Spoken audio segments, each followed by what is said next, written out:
Hujan deras di Bandung tidak kunjung selesai. Saking derasnya, beberapa ranting atau dahan pohon di sekitar rumahku ambruk.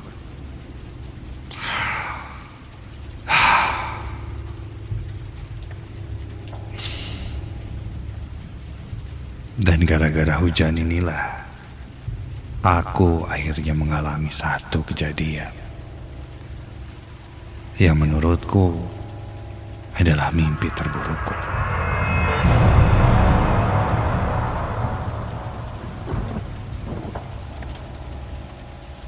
Namaku Ahsan. Aku tinggal di daerah Bandung Utara. Rumahku mempunyai halaman yang cukup luas dan ada pohon-pohon besar.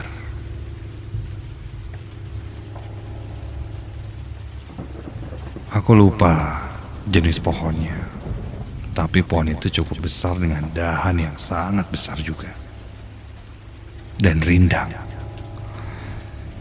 Sebenarnya jika siang hari, pohon tersebut sangat membantu untuk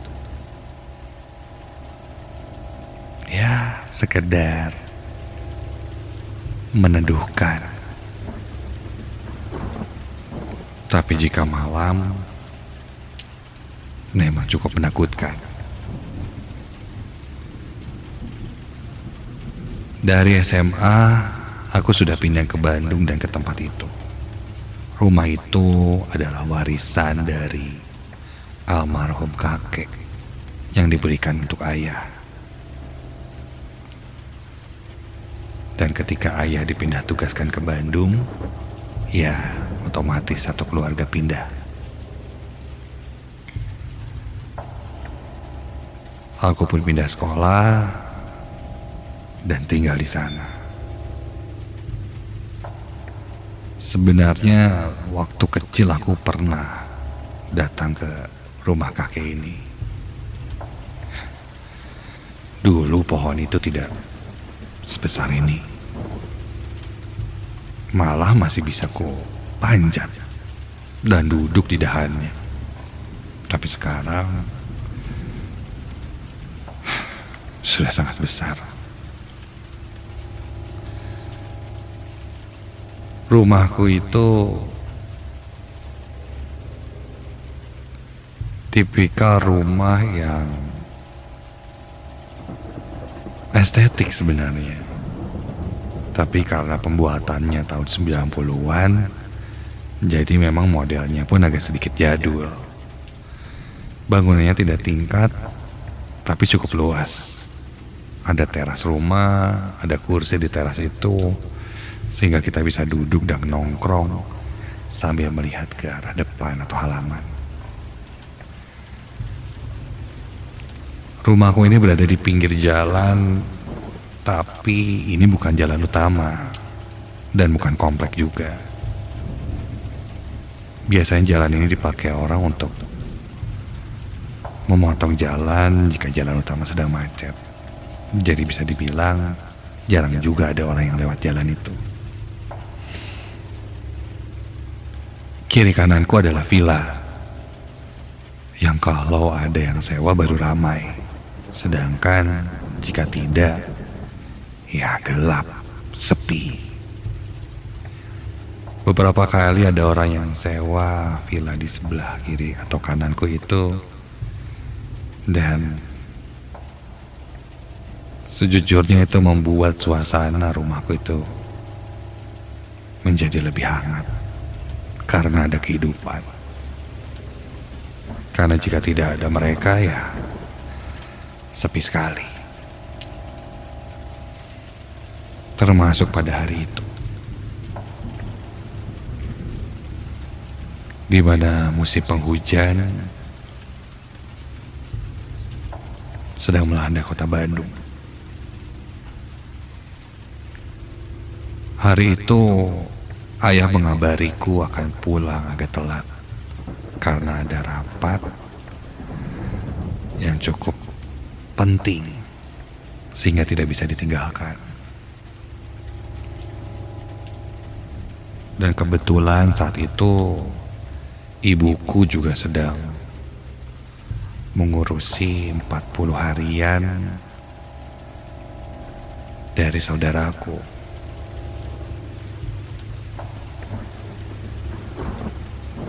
Sedang aku diminta untuk jaga rumah saja dan menjaga adikku, Tony namanya, yang umurnya baru 5 tahun. Lepas maghrib, hujan sudah mulai turun cukup deras. Aku harus menjaga Tony yang sedang bandel-bandelnya saat itu. Dia berlarian, membanting mainannya. Agak kesal sih jika harus menjaga dia. Ditambah di luar hujan, tidak bisa kemana-mana. Kalau bisa dibilang, kami terjebak di rumah itu.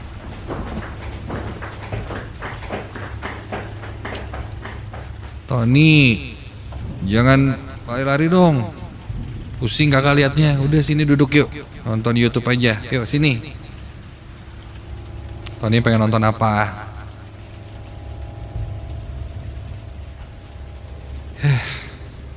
Wah, ngejawab lagi. Aku coba mengisi kekosongan waktu dan keheningan itu dengan menonton. Sampai di tengah-tengah film, Tony bilang padaku, lapar. Katanya ingin makan. Kulihat jam saat itu udah jam 7 malam lebih. Iya sih, ini waktunya makan malam.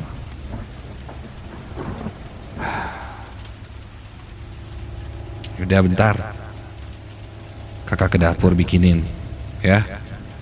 Kamu jangan kemana-mana, di sini aja nonton, oke? Aku pun beranjak ke dapur untuk membuatkan sesuatu untuk Tony. Aku buka kulkas, cuma ada telur, mie instan. Ya, sesuai yang ada, mungkin akan kubuatkan martabak mie. Karena ketika ku cek, nasi pun masih banyak. Aku mulai sibuk di dapur, membuatkan makan malam untuk Tony.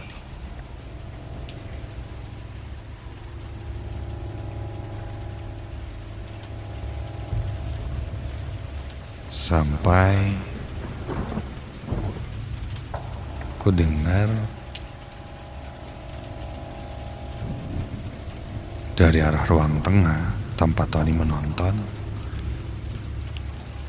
terdengar Tony sedang tertawa.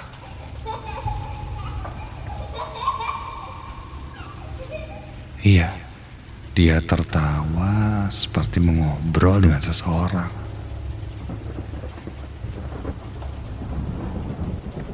Tertawanya itu seperti ada yang sedang menjahili dia. Aku pun berteriak dari dapur. Tony, kamu lagi ngapain sih? Nonton apa sampai ketawa-ketawa gitu? Ton. Tapi Tony tidak menjawab. Kontan aku pun mendekati Tony dan melihat ke arah Tony. TV yang sedang menyala terlihat mati.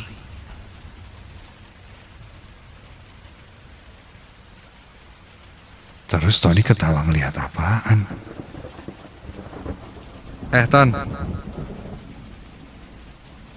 dengerin kakak.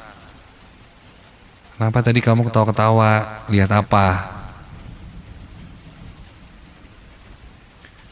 Tony pun menunjuk ke arah pintu depan. yang ketika ku tengok tidak ada apa-apa di situ. Ada apaan sih, Ton? Nggak ada apa-apa. Kau mau jailin kakak ya? Kayak dimatiin segala. Emang lihat apaan sih tadi? Ketawa-ketawa gitu.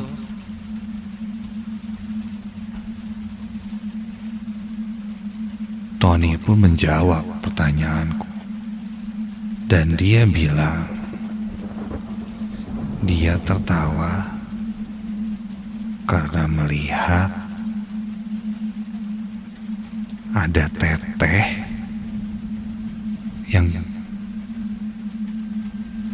tidak ada kepalanya.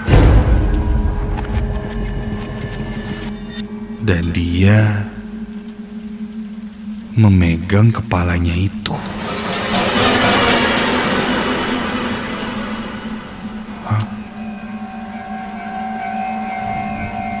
Mungkin yang dimaksud adikku itu adalah ada sosok perempuan tanpa kepala yang memegang kepalanya sendiri. Dan katanya kepala yang dipegang di genggaman tangannya itu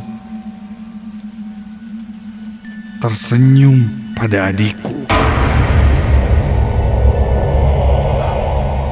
Astaga. Udah deh, Dek. Gak usah aneh-aneh ya. Udah. Terdengar dari arah dapur, panci air yang sedang kupanaskan itu meletup-letup. Bentar ya, kakak lagi masak. Tungguin. Aku pun bergegas kembali ke dapur untuk mematikan kompor. Kupanaskan panci dan terlihat tutup pancinya itu mulai mengangkat-ngangkat. Ketika ku matikan, otomatis ku buka tutup pancinya. Ketika ku buka tutup pancinya, astaga! Sontak aku langsung mundur, kaget ketika melihat di dalam panci ada sebuah wajah seorang perempuan yang tiba-tiba saja berteriak menakutkan padaku. Jantungku berdegup sangat kencang ketika itu. Suaranya terdengar sangat jelas dan terlihat dari dalam panci. Itu ada sebuah wajah. Dan ketika ku lihat lagi, wajahnya sudah tidak ada apa-apa, hanya air dan mie saja yang sudah matang. Mungkin aku hanya salah lihat. Jantungku masih berdegup sangat kencang. Aku pun coba lanjut memasak dan mencoba menenangkan diriku sendiri. Sampai terdengar suara langkah berlari ke arah dapur dan itu ternyata adikku. Tony, kenapa sih lari-lari gitu? Bikin kaget aja. Tony pun diam di depan pintu dapur sambil melihat ke arahku dan tersenyum. Kenapa, Ton? Kamu senyumin apa sih? Jangan bikin kakak takut deh, Ton. Tony lalu menunjuk ke arah belakangku.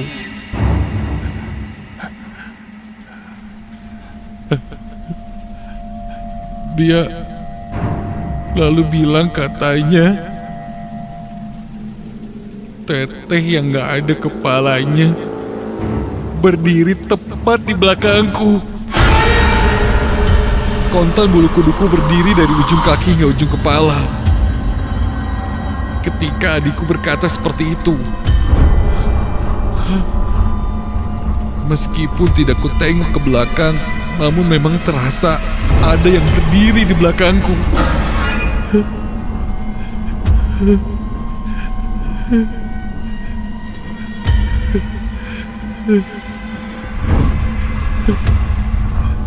Dan ada angin dingin bertiup di betis kakiku. Iya.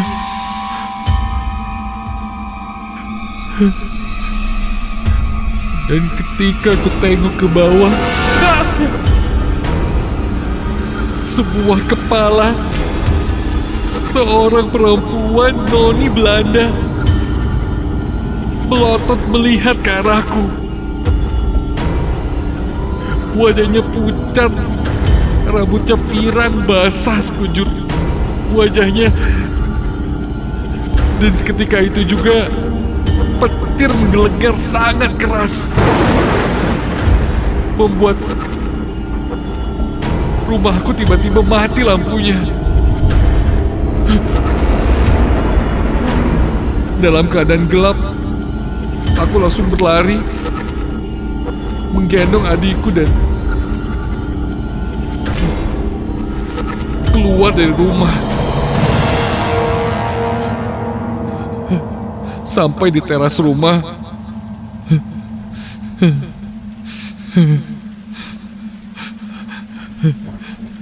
aku berdiri menunggu orang tuaku pulang dalam kondisi gelap, karena mungkin cuaca yang buruk membuat lampu di sekitar tempat ini jadi mati.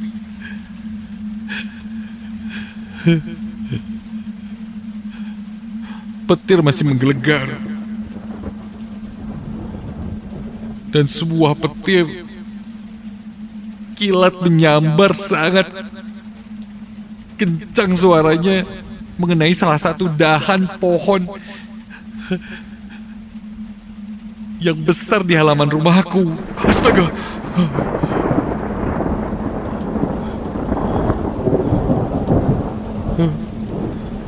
Satu dahan pohon yang cukup besar ambruk jatuh ke tanah. Dan kulihat dari ujung mataku masih ada dahan pohon yang sepertinya patah, namun masih menggantung dan mengayun, seperti terkena angin. Namun ketika ku perhatikan lagi, loh, itu bukan dahan pohon yang patah. Terlihat seperti ada yang tergantung di sana, seperti orang yang gantung diri dan jasadnya terombang-ambing terkena angin. Sesekali kilatan petir membuatku bisa melihat ada sebuah tali yang menggantung di kepalanya, dan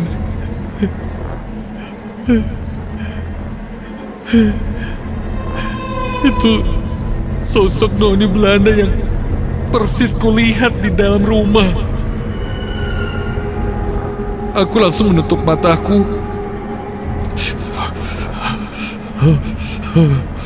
membacakan doa-doa yang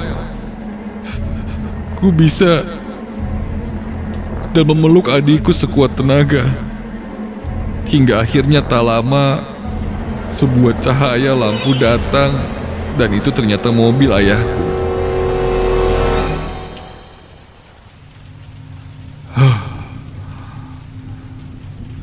Ayahku pun langsung masuk dan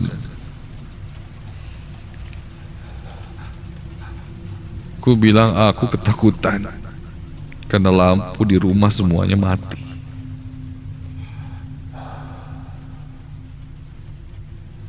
Singkat cerita, Beberapa jam kemudian,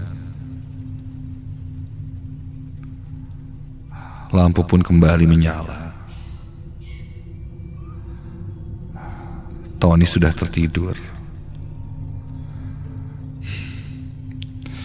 Aku tidak menceritakan kejadian itu pada ayahku. Dan sudah cukup lama aku pendam cerita ini.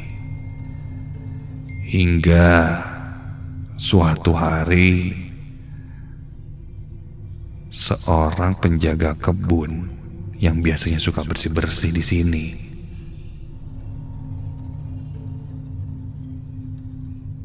Mang Indra namanya,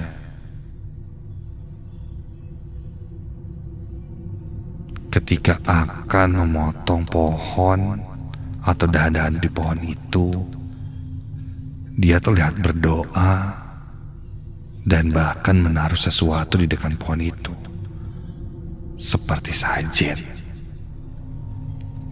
Aku pun menghampirinya. Kenapa harus menaruh seperti itu di pohon itu? Ternyata katanya sudah tradisi sejak zaman dulu, bahwa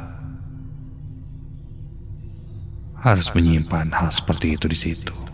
Bahkan dari saat kakek masih tinggal di situ. Konon pohon ini sejak zaman penjajahan Belanda dulu sudah ada dan cukup keramat, angker. Katanya banyak korban yang digantung di situ.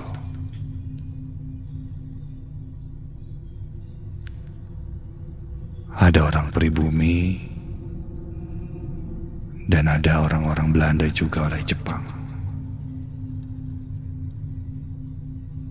Dan pohon itu tidak bisa ditebang.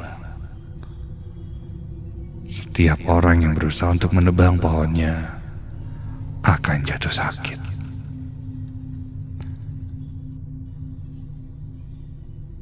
Bahkan sampai meninggal dunia. Karena itulah, jika ingin membersihkan, merapihkan, pasti ada ritual yang dilaksanakan.